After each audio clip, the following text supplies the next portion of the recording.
قرتم ئەم جارە ناڕێ گەنجە ملتەزمەکان ڕەحمەتی خواتان لێوێ عادەتێکی زۆر قۆڕ هەیە لە نێوتانە تەرکیکن. طبعا لەگەڵ ڕێزم بۆ چاکەکان کە الحەمدوللا زۆربەیان چاکن و خۆشیان و باشی ئەزانن بزەبت مەبەسم کێ من. سە پێتانێژم مەسەلەکە چییە؟ خۆشەویستانم،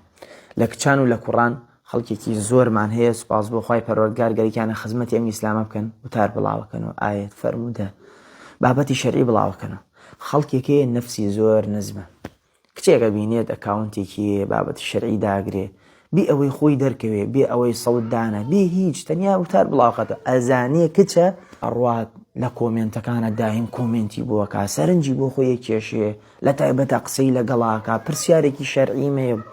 ژی مامۆسا بڕێەوە کور حەب بەردێ فڕدەدا ئەم کۆمەلگای ئەمە دادە سەر مامۆسای ئەوە نەمەلا زۆر ئەوە سەری من نییە ئەوە بەرد بەری کەوت دەبرە لەولا پرسیاری شەرعی تەیە باچی حەجتی لەگەڵەوە دەمەتەقیتەکا بکە بۆ ئەتی لەم سوچە و لەم کەڵە سوچکەی ئەم ئافرەتە خەڵەتێنی بۆ ئەتی دەمەتەقیتەکاکە وەڵڵاهی نا شەرعیە ئەگەر کچبی ئەگەر کوڕبی وێڵی کە بە حاڵی خۆی و ئاوانە کەسانی زۆر چاکن کەسانی زۆر دڵسۆزن گەرگیانە خزمەتکەن جەوەکەیان لێت یەک مەدەن لە خشتیان مەبن وەڵڵاهی لە قیامەتە خوای پەروەردگار دوای تۆڵەتان لێزێنێتەوە.